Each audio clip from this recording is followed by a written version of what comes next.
Well, Jerry Jones, I hope that you're happy now, my guy. What's up, everybody? Hope you're having a blessed day, and welcome back to SharpeSports. But today, we simply got to talk about what just happened to Dak Prescott. As most of you guys probably saw on Sunday, Dak Prescott's ankle kind of went.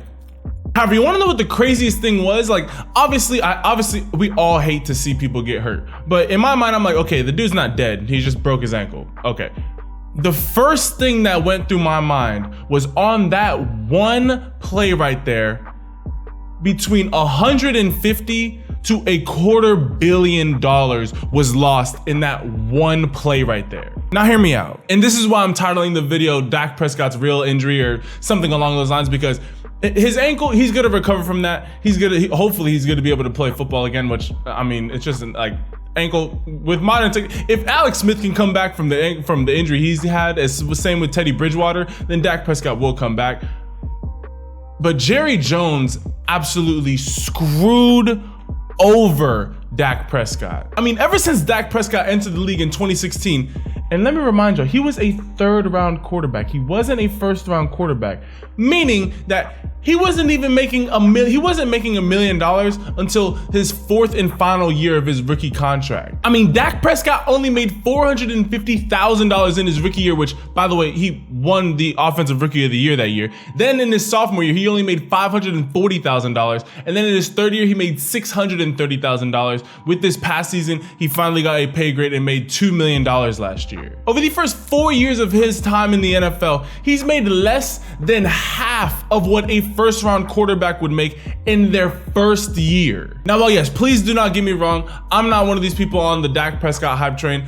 I think that he is a slightly above average quarterback. I don't think that he's a guy who, he reminds me of a Matt Ryan type player where he's gonna, obviously the Falcons are doing terrible right now, but he's gonna consistently perform for you. He's gonna get you in the playoffs, or like a Big Ben, like a player like that, where he's gonna consistently give you good stats. He's gonna put you in positions to win the game. He's not gonna really lose you a whole lot of games. And overall, he's not gonna be the guy like a Patrick Mahomes to win the game outright, but especially with the pieces around him with Amari Cooper and Ezekiel Elliott, you can set himself up to win a lot of games. But I'm not super sold on him, like, oh yeah, they should have given him the whole Brinks truck when it came to this contract. However, they should have given him a long-term contract this past season. Now, yes, Dak Prescott did sign a $31.4 million fully guaranteed franchise tag this past season. So yes, clearly, I mean, he's not hurting for money. That's something that he's just not hurting for money.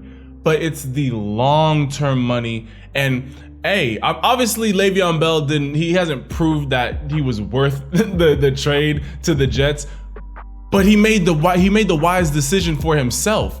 Like, people always wonder, like, oh man, like these guys, like they sit out, and like, no, like it's hard to say, because it's not just having to focus on you and your family, but you also got to focus on your team. You don't want to be, especially because, I mean, Dak Prescott has done no wrong. He shows up to every practice. He's not out here causing drama. But I personally believe that Jerry Jones should have paid him, because, so like I said, there was 150 to $250 million lost right there. I would say 150 to 200 million of that.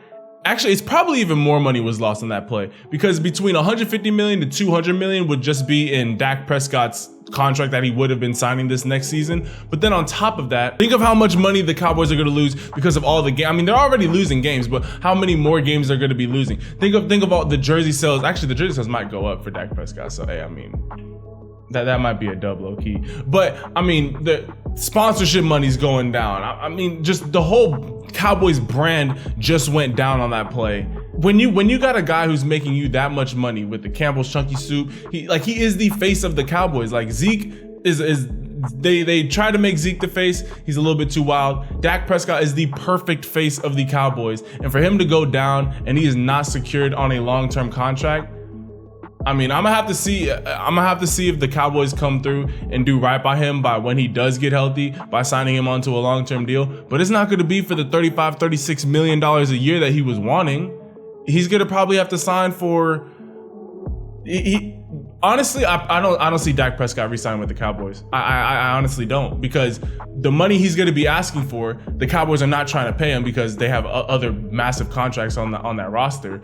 But then on top of that, he is worth the money, but they're not trying to wait and see. And mean, they have arguably, it's not even arguably, they have a top 3 backup in Andy Dalton. Andy Dalton's one of the best backups that you can possibly get, which, hey, I mean, Jerry Jones, as a businessman, Jerry Jones made the perfect move, because for this to happen and him not have paid Dak Prescott all this guaranteed money in a long 4 or 5 year contract, great business on his part. But for Dak, you just hate to see it. Now, obviously, hindsight is 2020, so obviously we can all sit up here and be like, oh, Dak should have sat out, but clearly we weren't thinking about that. But Dak was leading the league in passing yards. He had, what, 3 or 4 straight 400-yard passing games. Like, the dude was throwing the ball all over the place, proving why he was worth all that money.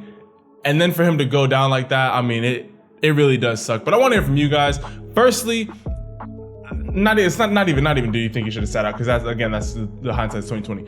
I want to know from you guys, do you think that the Cowboys, once Dak Prescott is healthy, will re-sign him? And if so, do you think that they will give him even close to what he was asking for, which would be in the 32 to 35, $36 million a year range? Do you think that they will give him that, or do you think he'll be getting more between a $25 to $30 million a year contract? I want to know from you guys. I personally think it's going to be the latter. I think that they're going to try and undercut him again, because, hey, that ankle is important.